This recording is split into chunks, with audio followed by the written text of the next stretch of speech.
hoje, pela realidade do Corinthians, o Gabriel é um supérfluo dos maiores. Supérfluo, Gabigol? No Corinthians. Por quê? Porque o Corinthians, quando a gente fala aqui o que ele precisa hoje, é de uma reformulação, certo? Se você fala em reformulação, você fala em mandar embora 12, 13 jogadores e trazer outros 10, 11 jogadores de um nível melhor e montar um time. Não, mas o Gabriel não é isso? A questão toda, Sormani, é que você vai gastar o dinheiro que você vai reformular um elenco em um. Ah, sim, o Sara falou sobre isso. O problema é o entorno, Entendeu? que você não vai ter, né? Você vai gastar, beleza, comprei o Gabriel. Só que quem vai dar a bola pro Gabriel? Vai ser o Garro não dá pra abrir mão. O Matheus, o Rojas já tá lá. O Matheus Araújo. Vai ser quem? O Fausto Vera. O Hugo lateral. Você não pode. Né? Porque aí você vai contratar o Gabriel e ele vai passar a temporada com 5 gols no máximo. Você precisa de um time que vá jogar pra ele. Então, o que é melhor? Hoje eu arrumo as contas, é a história que a gente tem falado. O Corinthians está devendo muito, eu vou montar um elenco melhor, eu vou fazer uma base melhor, eu vou tentar fazer um ano melhor para eu ganhar mais dinheiro nesse ano. Em janeiro do ano que vem, se não for o Gabriel, mas eu posso contratar um bom centroavante. Posso fazer um contraponto? Porque eu concordo com você, mas ao mesmo tempo vou discordar de mim e de você.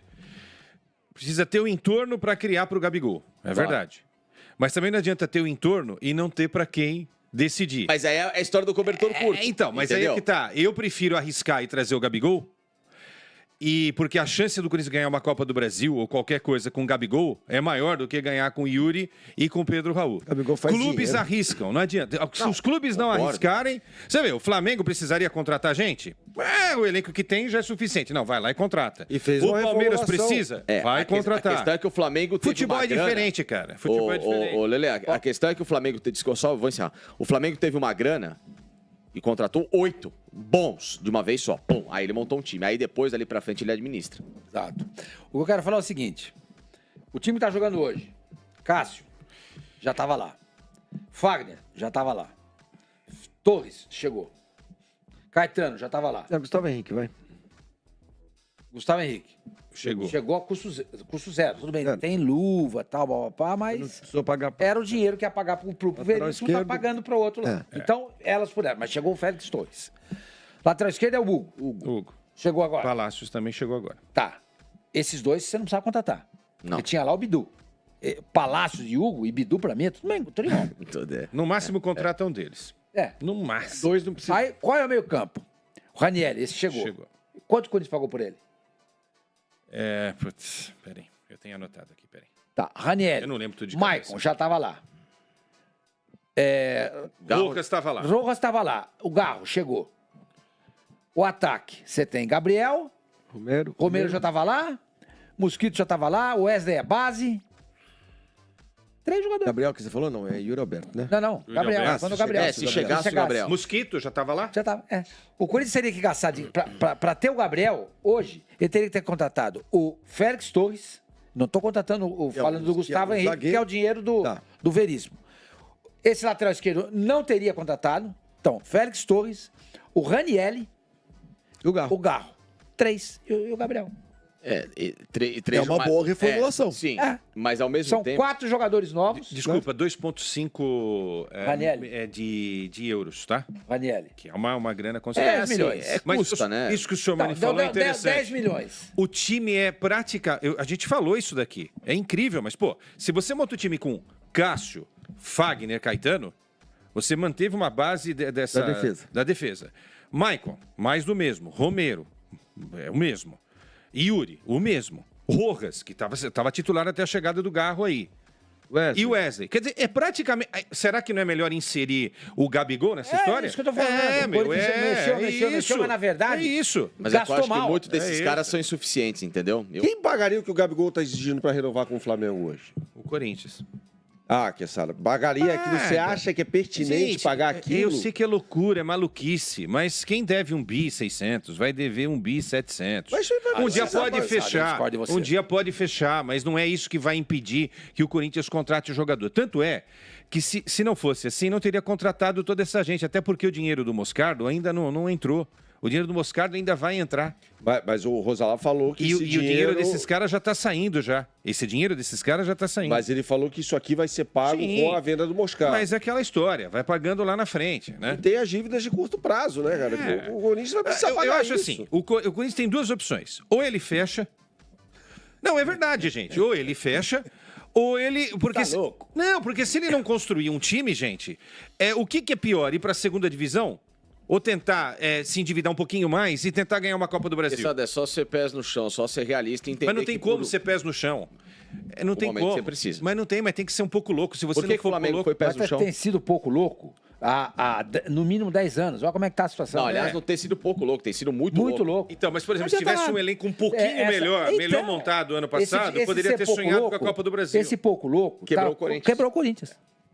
Então, por que o Flamengo com o tamanho... Fechar, não, tem que pagar. E corre o risco de ser rebaixado. Lelê, por que o Flamengo, com o tamanho, com a popularidade dele, com tudo, conseguiu ser pés no chão por 2, 3 anos? Tem que ser. Mas o Corinthians foi pés no chão durante um tempo, depois ele perdeu. Nunca foi.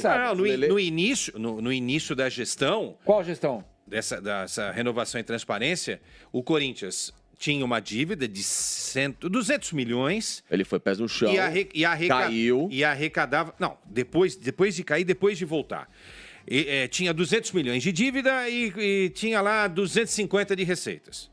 O Corinthians hoje bateu 1 bi de receitas, mas tem 1 bilhão e 600 de dívida. Nessa época ele não tinha estádio. Aí é que está o... Então, mas o estádio não é problema. Porque as pessoas acham que o estádio é o problema. O problema não é o estádio. O problema é a outra dívida. É essa dívida de curto prazo, que tem que arranjar 250 milhões ontem para pagar a marmita amanhã. Esse é o problema. Agora. Lelê tem mais 150 milhões que vai explodir. Mas eu acho o estádio um problema, porque o que o Corinthians arrecadava em outras praças...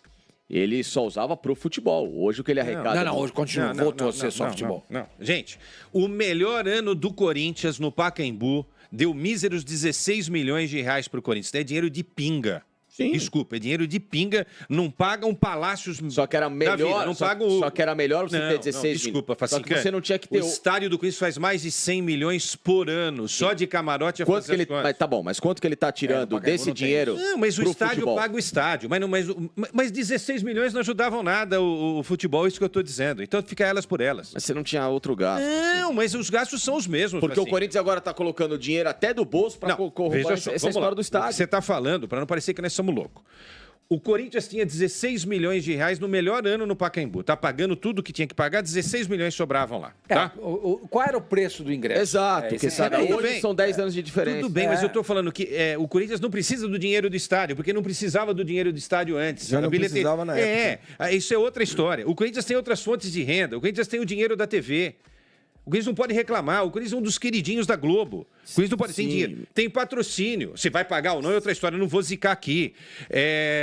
Tem a vai de bet, a não vai de bet, não sei se vai ou não vai. Então tem um monte de coisa. Então o estádio ele se paga. O problema todo é que teve o Covid, o Corinthians ficou 1 ano e meio com o estádio fechado, não produziu lá nada. Todo mundo teve problema, né? Mas é isso aí. Lelê, a questão toda é a seguinte, a dívida do Corinthians ela teve um aumento potencial absurdo. Eu acho que o que o Quezala fala do estádio... Quanto que Hipermarcas paga pro Corinthians? 300 e pouco até o final. Isso daí é metade do valor do estádio, entendeu? Não é o estádio não é o problema, Facinca, porque se a gente entrar nessa vibe... pagar o estádio à vista. A gente tá falando todo santo dia. A gente tá falando todo santo dia. Não é problema. O Flamengo vai querer construir o estádio. De curto prazo. O Santos vai querer construir o estádio. Todo mundo quer construir o estádio. O São Paulo tá pensando em reformar o estádio para fazer um estádio mais confortável.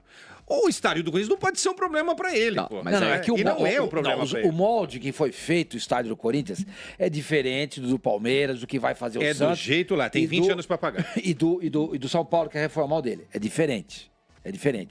Palmeiras, Santos e São Paulo não vão colocar nenhum centavo nesse negócio. Tudo bem, mas tudo que o Corinthians arrecada é dele. A gente precisa entender isso também, né? Sim, não era. Estacionamento é do Corinthians, o camarote é do Corinthians. Mas eu concordo com você. A lanchonete do Hot Dog é do Corinthians, é tudo do Corinthians. O estádio não é problema. Só do Corinthians. O estádio não é problema, porque ele não precisa ser pago hoje. São 20 anos. São 20 anos. Isso aí você divide isso aí você paga. O problema são as dívidas de curto prazo. Você não pode aumentar mais. Você fez essas dívidas de curto prazo? Sim. sendo louco, pneu Quesada falou. Não pode. Tá chegando Não, eu sou contra a loucura, tá? Eu sou contra a loucura, mas eu tô dizendo, tem que tomar cuidado, Facinca, porque se não montar um time no mínimo competitivo, aí vai pra segunda divisão. Se for pra segunda divisão, não tem mais. Muda tudo. Não tem mais aquele negocinho, porque o Corinthians vai continuar ganhando. Não vai continuar ganhando a mesma coisa. É diferente, os valores são diferentes. O nosso querido Santos vai sofrer, meu velho. Vai sofrer. Se o Santos tivesse sido rebaixado há 20 anos. Há 20 anos seria porque mantém lá, né? Mas é o clube do Bolinha que tinha lá. Mas o que eu tô dizendo é que hoje esse dinheiro da TV, essas outras coisas, os patrocínios, o Corinthians não tem absorção maior ou melhor dessa grana por causa de loucuras. Tem razão, mas não é o estádio ocupado. Entendeu? Eu acho que são contratos errados que foram feitos. Além de ter o estádio, que poderia ter sido um outro molde, outra forma, enfim, mas eu só tô querendo chegar que essas pequenas loucuras se transformaram hoje num grande devaneio que é o mundo corintiano.